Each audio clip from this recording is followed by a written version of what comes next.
Have you ever looked at a map of the world and wondered why it looks the way it does? Why certain countries are allies? Why some conflicts seem to have roots that go back decades?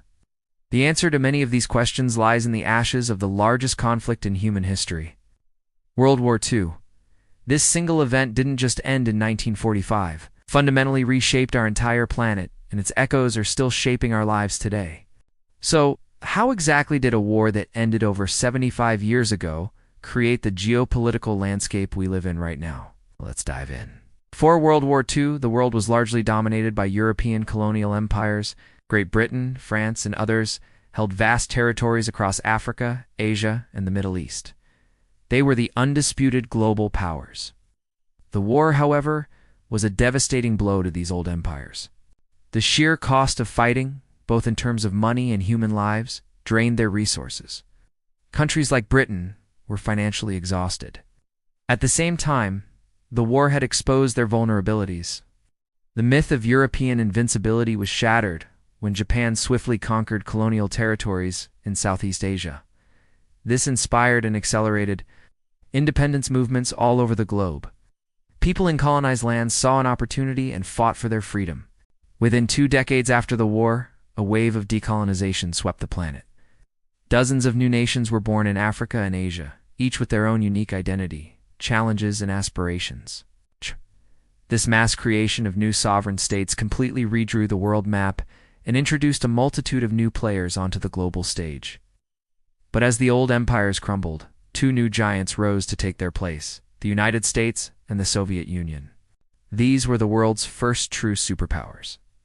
Unlike the old European powers, their influence wasn't just based on territory, but on ideology, economic might, and military power, specifically nuclear weapons. The United States championed capitalism and liberal democracy, while the Soviet Union promoted communism and a state-controlled economy. The world was suddenly split into 2 opposing camps. This ideological struggle became known as the Cold War, and it defined international relations for the next 45 years. Almost every global event, from the space race to proxy wars in Korea, Vietnam, and Afghanistan, was a chapter in this epic rivalry between Washington and Moscow. Countries around the world were pressured to pick a side, joining either the US-led NATO alliance or the Soviet-led Warsaw Pact. This bipolar world order was a direct and perhaps the most significant consequence of World War II's end. The horror of the war also sparked a powerful desire to prevent such a catastrophe from ever happening again. This led to the creation of a new international architecture designed to promote peace, cooperation, and stability. In 1945, representatives from 50 countries met in San Francisco to draft a charter for a new global organization, the United Nations.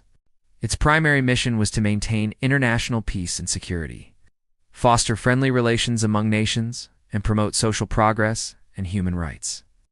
Alongside the UN, new economic institutions were born from the Bretton Woods Conference in 1944.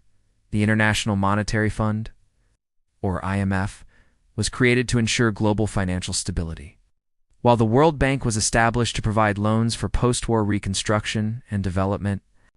These organizations, led primarily by the United States, established a new global economic order based on free trade and capitalism, an order that for the most part still governs the world economy today. This system was designed to create economic interdependence, making war between member nations less likely. Let's also look at specific regions. In Europe, the war had left the continent in ruins and divided by an Iron Curtain. To rebuild and prevent future wars between historic rivals like France and Germany, European leaders began a process of economic and political integration. It started with the European Coal and Steel Community in 1951 and eventually evolved into what we now know as the European Union. The idea was simple but revolutionary. By tying their economies together, war between them would become practically impossible.